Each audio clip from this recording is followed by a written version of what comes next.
Olá! O empenho da humanidade deve ser não apenas adquirir segurança financeira e boa saúde, mas procurar o significado da vida. A vida, do que se trata? Quando pensamos com suficiente profundidade, encontramos uma resposta em nosso interior. Esta é uma forma de prece atendida. Esta mensagem é de Paramahansa Yogananda. O viver natural está começando. Hoje nós vamos continuar a nossa série de 3 programas sobre a Kriya Yoga, Paramahansa Yogananda e a Self-Realization Fellowship. O Viver Natural esteve em Los Angeles, onde entrevistamos outro monge da Self-Realization Fellowship, Atmananda, na sede da Self-Realization Fellowship, organização fundada por Paramahansa Yogananda em 1920. Atmananda nos falou como a Kriya Yoga foi aceita nos Estados Unidos, como Yogananda divulgou a técnica no país, entre outras informações. Estivemos no lugar onde ficaram partes das cinzas de um dos maiores líderes pacifistas de toda a história, Mahatma Gandhi. Yogananda foi quem iniciou Gandhi na sagrada técnica da Kriya Yoga.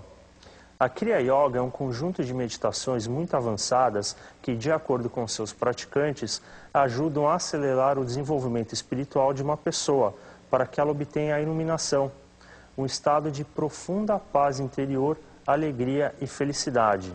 Conhecida também como a ciência espiritual da autorrealização, a Kriya Yoga foi difundida para o Ocidente através de Paramahansa Yogananda. Atmananda explicou o que sente durante a prática da Kriya Yoga e como esta técnica pode ajudar a vida das pessoas que a praticam. Veja só a entrevista. How has Kriya Yoga been accepted in the US? Well, when Yogananda came to this country in 1920, it was yoga, and the whole idea of the Eastern spiritual tradition was very foreign and unknown to the population at that time.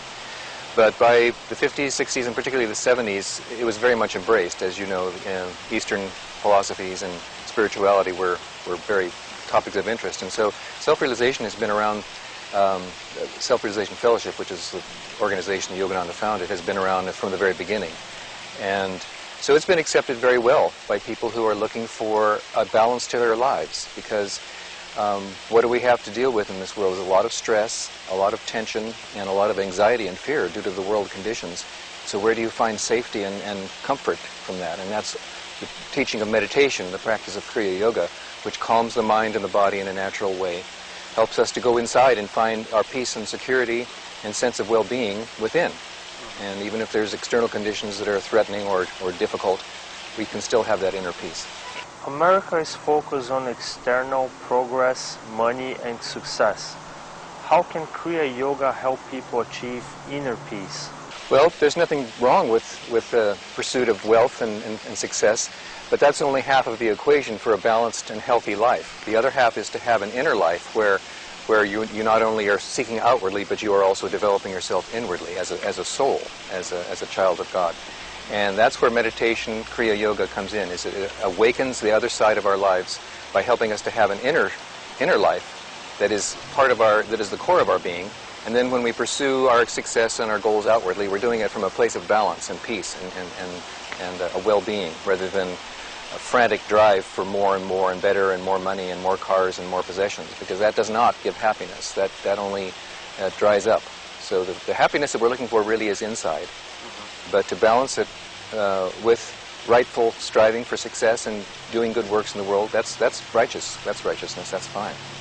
But if you don't have both going, then life is out of balance, and inevitably we suffer from that.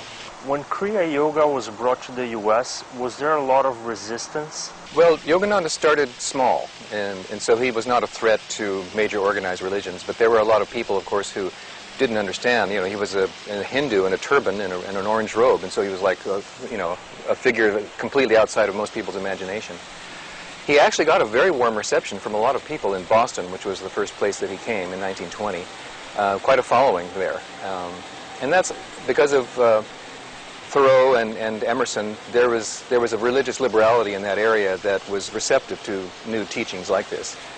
But in other places, yes, he was misunderstood, and people spoke ill of him, they not understanding what his mission was. But over time, he persevered. He didn't pay any attention to that. He just kept on going because he knew that what he was doing here was important and was meant to be. And now self-realization is a very respected organization worldwide, and Yogananda is a major world spiritual figure. So there was resistance, but it was not important. Can you explain to us what is Kriya Yoga? Kriya Yoga is a technique, the Sanskrit word is pranayama, which means control, energy or life force control. And the energy that is normally, burning in our five senses, which connects us to the outside world, through Kriya Yoga can be relaxed and brought within, so that we are very calm, and we are not so plugged into our external senses, but we're aware of our internal life, and we begin to feel a wonderful sense of peace and joy, because that's who we truly are. The old scriptural saying is that we're the children of God, and well, what does that mean? It means that we are a part of God, and God's nature is peace, it's joy, it's love, wisdom, and light. And when we calm the five senses down, we can become increasingly aware of who we truly are within. And so some people think that sitting and closing your eyes and being still for a while would be, well, what's, just sitting in the dark, what's that about? But it's not so. There's a wonderful process of discovery of the inner life, of who we truly are.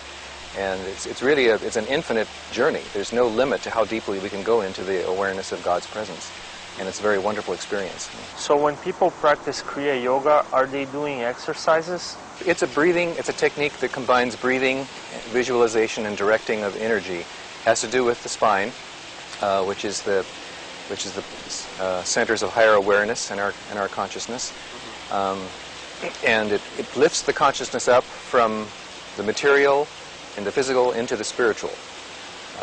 Where our energy is, there is our attention and our mind. And if our energy is brought within, then our attention and our consciousness and our awareness are internalized and directed towards God.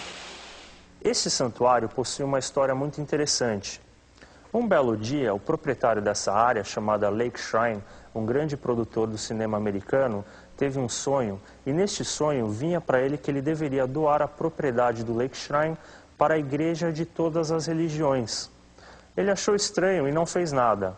Então ele teve o mesmo sonho mais 2 vezes. Na terceira vez, ele acordou no meio da noite e procurou a igreja de todas as religiões na lista telefônica. E encontrou um telefone. Naquela época, o nome da Self-Realization Fellowship era a Igreja de Todas as Religiões. No dia seguinte, na parte da manhã, ele ligou para a Self-Realization Fellowship e falou com Paramahansa Yogananda. Em poucos dias, a doação foi finalizada e a Self abriu sua sede em Los Angeles. Vamos acompanhar agora a segunda parte da entrevista. O monge Atmananda nos fala o que uma pessoa sente quando pratica Kriya Yoga e o que ele sente quando ele pratica esta técnica. How long must one practice Kriya Yoga to feel inner peace? Well, there's a certain number of repetitions of the breathing exercise of Kriya, and that increases in time as one gets used to it. It doesn't take very long. I mean, it's a powerful technique. Just a few practices make a difference in one's consciousness. And it's not a practice that you go on practicing for hours. You do it for a period of time, but then you actually enter into what is truly meditation, which is complete stillness, inner stillness, and absorption in the presence of God. Kriya Yoga is a technique to get us to that inner state of true meditation. Can anyone practice Kriya Yoga? Yes, it's a universal technique. It's not something that's limited to Eastern or Indian or anything like that. It's a technique for any human being, because we all have the same psychophysiological makeup in our bodies, minds, and souls. And so anyone can practice it successfully. If one has difficulties in congestion or lung problems, that sort of thing, it can be a little difficult.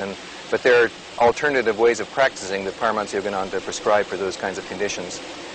That really affects, in my experience, very few people. Most people can practice Kriya Yoga successfully. It's not an arduous or difficult thing to do. It's fairly simple and straightforward. What do you experience when you practice Kriya Yoga? When I practice Kriya correctly and deeply, I feel a sense of energy and magnetism inside of me and along my spine. And that's, as I mentioned earlier, that's the centers of higher awareness in our being.